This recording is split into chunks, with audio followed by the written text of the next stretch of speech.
Muito bom dia. O meu nome é Ana Moreira, eu sou médica e hoje estamos a falar sobre um tema muito importante da nossa atualidade, que é o cancro. Hoje vamos falar, portanto, de códigos curativos e cancro. São as mini palestras, portanto, é uma palestra que vai demorar uns 15 minutinhos, 20 minutinhos. Eu sei que ficam com saudades minhas, mas agora é assim. Para terem mais saudades, tenho que dar só uma dose homeopática das palestras. Bom, então, quando decidimos falar sobre cancro, efetivamente, temos que pensar e temos que saber e temos que transmitir esta ideia de que uma em cada 2 pessoas vai ser diagnosticada com cancro na sua vida, segundo estatísticas atuais. Eu vou repetir, porque isto é uma coisa um pouquinho dura. Uma em cada 2 pessoas vai ser diagnosticada com cancro, segundo estatísticas atuais. Então, estima-se, por exemplo, que o cancro da mama, o cancro do pulmão e o cancro cólon retal, que são os que mais ou menos entre 10% e 11%, são os mais, e depois o da próstata,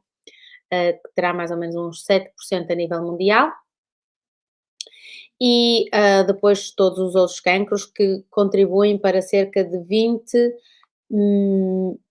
milhões de pessoas com cancro por ano, segundo a Organização Mundial de Saúde,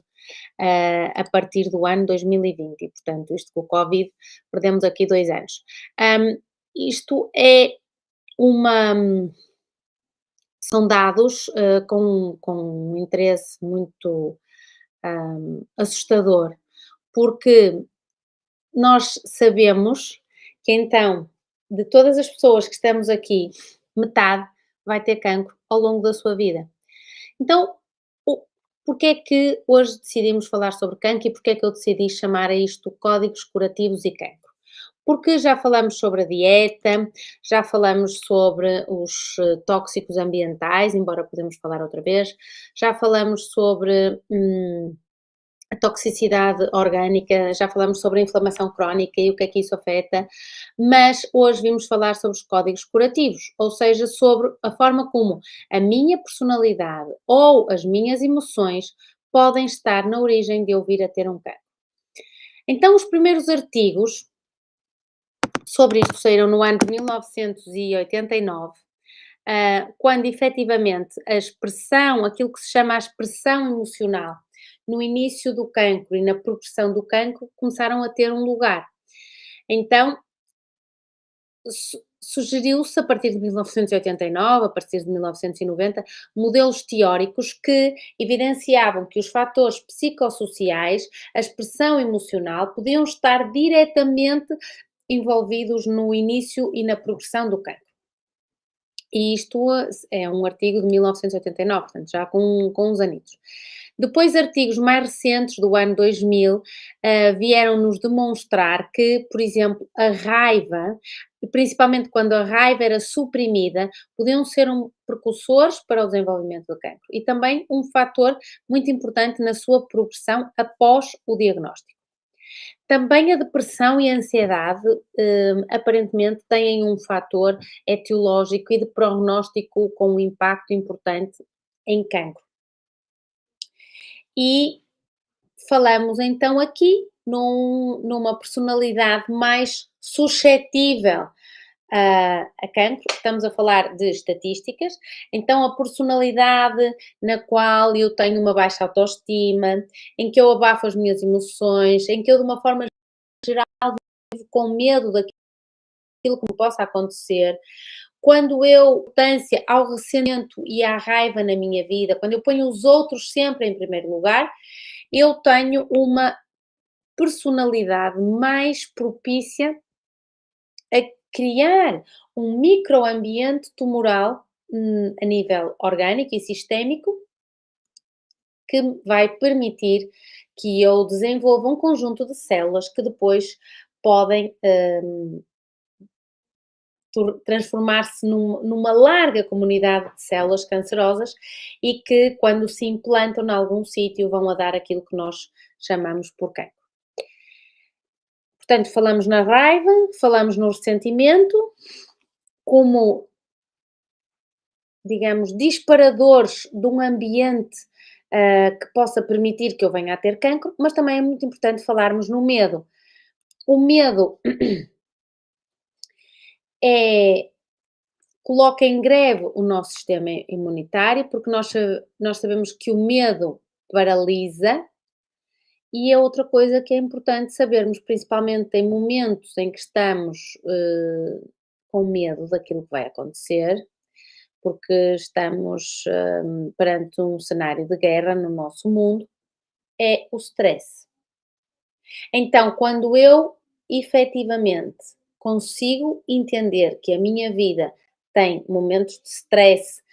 que já se transformam em stress crónico, em que eu não sei lidar com estes momentos de impacto psicossocial.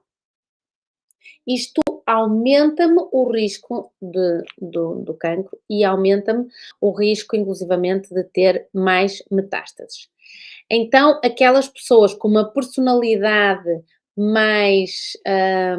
lutadora, que conseguem falar melhor das suas emoções, que conseguem entender os conflitos e os traumas que foram acontecendo na sua vida,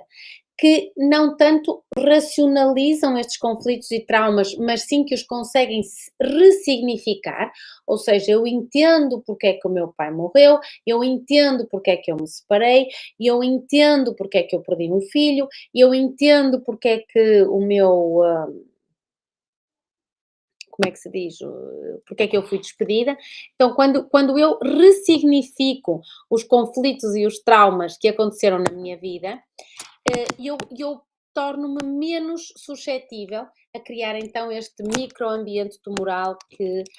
Peço desculpa porque eu não sei merda aqui. Que depois me pode levar à origem, a ter um tumor. Então, quando nós dizemos assim, o stress causa cancro, é uma frase muito forte, mas é importante percebermos que, quando temos uma crença, não é apenas uma ideia que a mente possui, é uma ideia que possui a mente. O que é que isto quer dizer? Quer dizer que isto em que eu acredito é o que transformar. Então, já sabemos que o stress é considerado como a epidemia da saúde do século, segundo a Organização Mundial de Saúde. Então, o stress é um mecanismo fundamental de sobrevivência e desenvolvimento da espécie humana. Reparem, passaram-se 2 anos, precisamente nesta semana que começou a pandemia, há 2 anos atrás em Portugal, começou o primeiro lockdown, e nós sabemos que tivemos que de alguma forma, sobreviver a isto que aconteceu. Portanto, todos nós tivemos em stress e foi um stress crónico, porque o isolamento social leva exatamente ao stress. Então,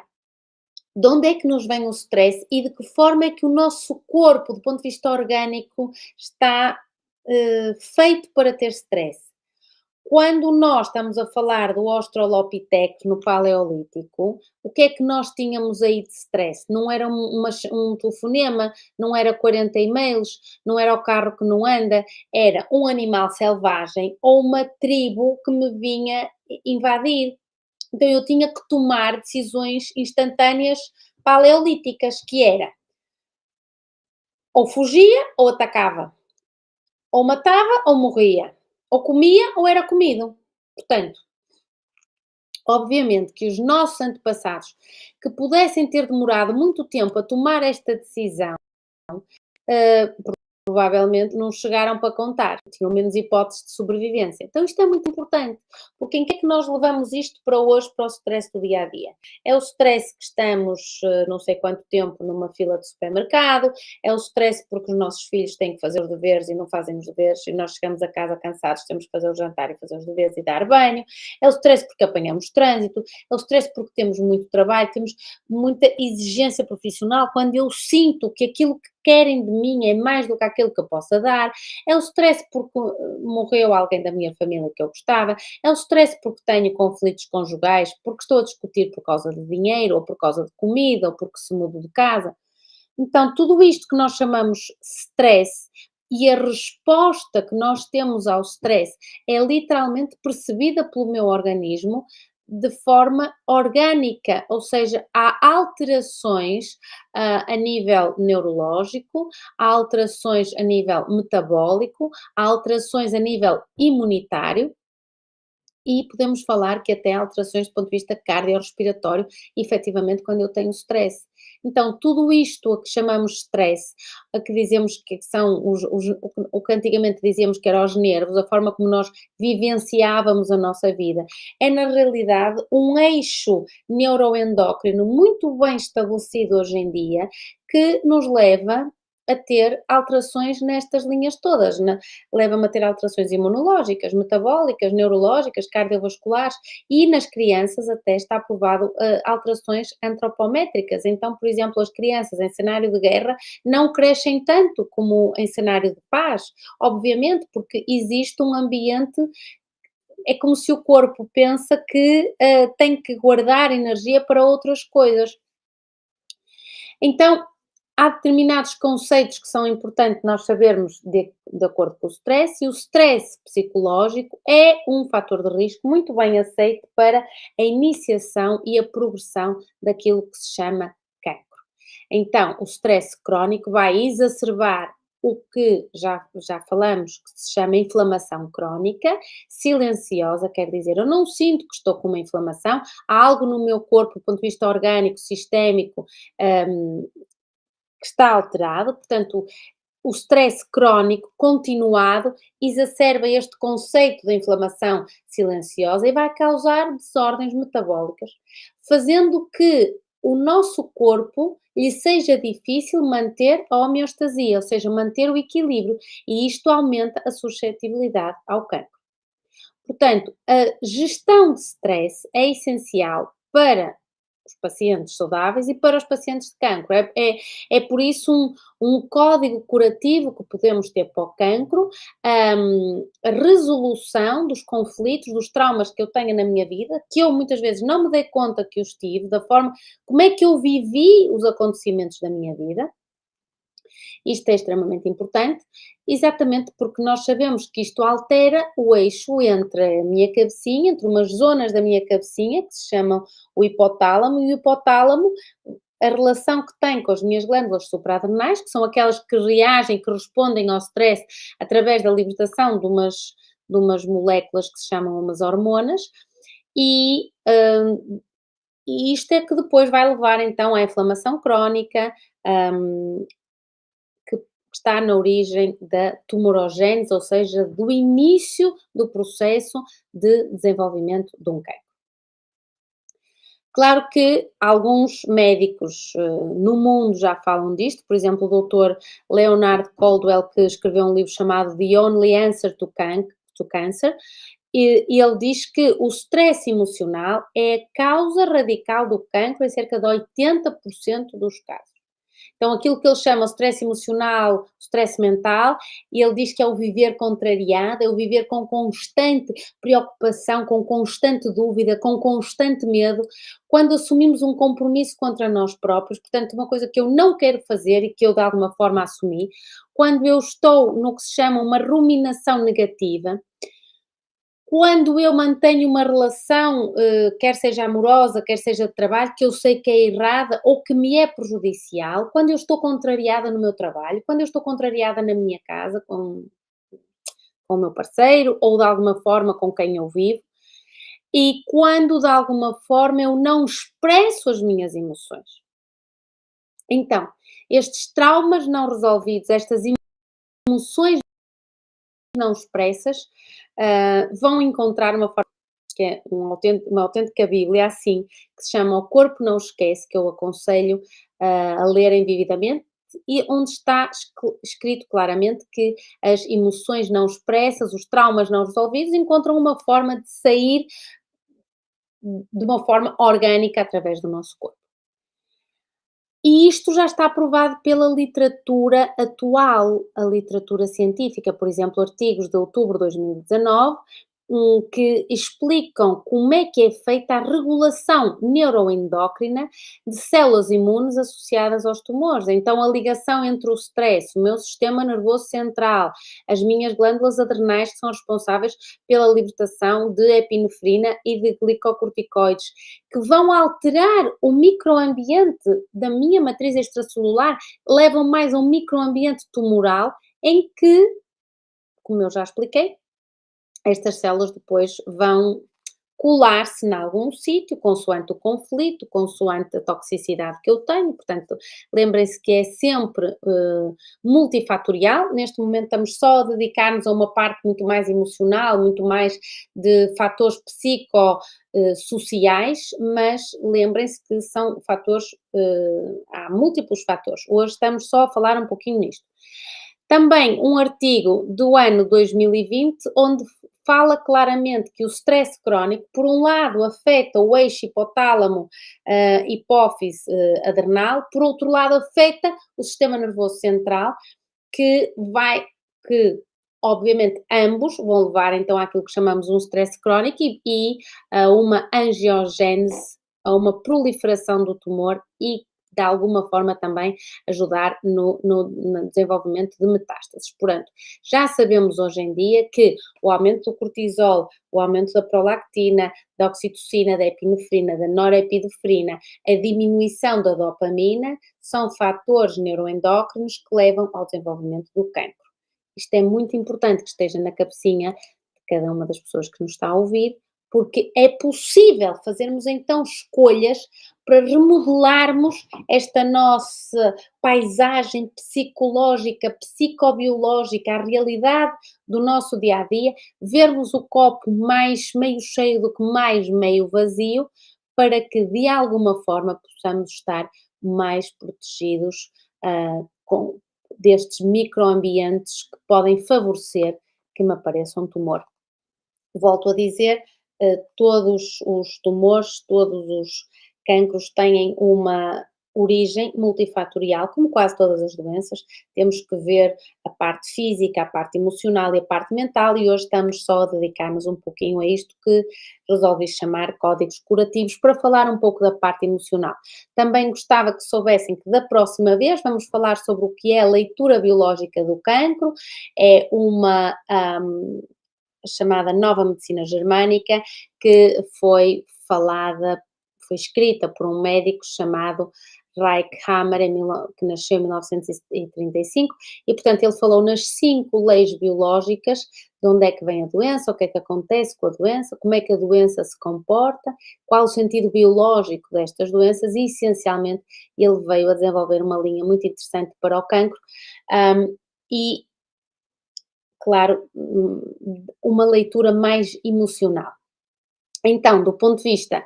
para resumir e para acabar e para vos deixar com vontade de ouvir a próxima palestra, muito importante tratarmos do nosso corpo físico. O corpo físico é aquele que temos que rever dieta, é aquele que temos que rever a parte do como é que está o meu intestino, como é que está, como é que está os meus sistemas de toxicidade, se tenho metais pesados, se tenho amálgamas nos dentes, se durmo bem. Portanto, é o meu corpo físico, depois o meu corpo emocional e o meu corpo mental, que hoje falamos muito das emoções não expressas, dos traumas não resolvidos, daquilo que eu fui guardando, calando ao longo da minha vida e que não soube resolver, que não soube expressar, que não soube ressignificar. O mais importante dos conflitos é esta palavra tão bonita, que eu pelo menos acho que é bonita, porque acho que explica literalmente como é que devemos fazer, que é o ressignificado de uma coisa que me aconteceu, eu vou ressignificá-la, eu vou transmutar esta coisa em outra, vou entendê-la, mas não entender de uma forma racional, isso já passou, está passado, mas sim ressignificá-la para que aquilo que aconteceu possa ter um sentido na minha vida e eu a possa entender dentro do meu coração. E esta relação entre o meu coração e a minha mente fique mais bonita, já falamos sobre a coerência cardíaca. E sem dúvida que isso nos pacientes com cancro é muito importante. Portanto, hoje era mais ou menos isto que eu tinha para vos dizer, 19 minutos e 57 segundos, estou a ficar uma profissional em falar em rapidinhas de 20 minutos. Foi um prazer tê-los aí como sempre, espero ter ajudado um pouco a entenderem como é que se diz? Esta epidemia que é o cancro, porque volto a relembrar-lhes que segundo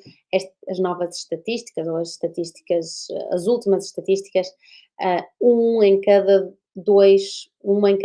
pessoas, no momento em que estamos a viver, vai ter cancro. E, portanto, temos que compreender de onde é que isto vem, temos que tentar estudar um pouquinho isto melhor para estarmos o mais prevenidos possível. Foi um prazer tê-los desse lado. Até à próxima.